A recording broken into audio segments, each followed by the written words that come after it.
მაგრამ რადგან მაჟორიტარი ქვია, ამ ადამიანმა კიდევ ვიყო. თუ არ გეყოლებათ, მოდავე და თქვა თქვენ იცოდეთ და ის კი არა რომ სხვებს ერთი ორი კაცი ან ერთხელაც ხედავენ რომ თქვენ მართლები ვარ მე ამ რაიონში ვცხოვრობ და შესაბამისად კარგად ვიცნობ ამ რაიონის პრობლემებს დასრულდა დღეს როგორც ხედავთ კიდევ ერთი ძალიან პოზიტიური შეხვედრა ადამიანები არიან დიდი იმედით განწყობილები ჩვენი გუნდის მიმართ განახლებული ქართული ოცნების მიმართ რომელმაც უნდა სწრაფი განვითარებით მივიყვანოს საბოლოო კეთილდღეობამდე რომელიც თითოეულ ოჯახში შეაღწევს ძირითადი პრობლემები რაც ამ ადამიანებს აწყობს უფრო არის ადგილობრივი ინფრასტრუქტურული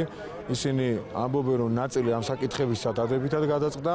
ნაწილის იმედი აქვთ რომ დადებითად გადაწყდება გარდა ამისა გვიწონებენ სხვათა შორის გლობალურ საკითხებს რაც საგარეო პოლიტიკის საკითხებთან არის დაკავშირებული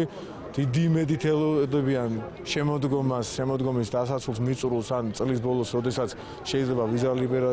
ლიბერალიზაციის საკითხი გადაწყდეს დადებითად და მათაც ასევე მიაჩნიათ განსხვავებით ამდენიმე არაათეული წლის წინანდელი დროსი რომ ევროპა არის ის ოჯახი სადაც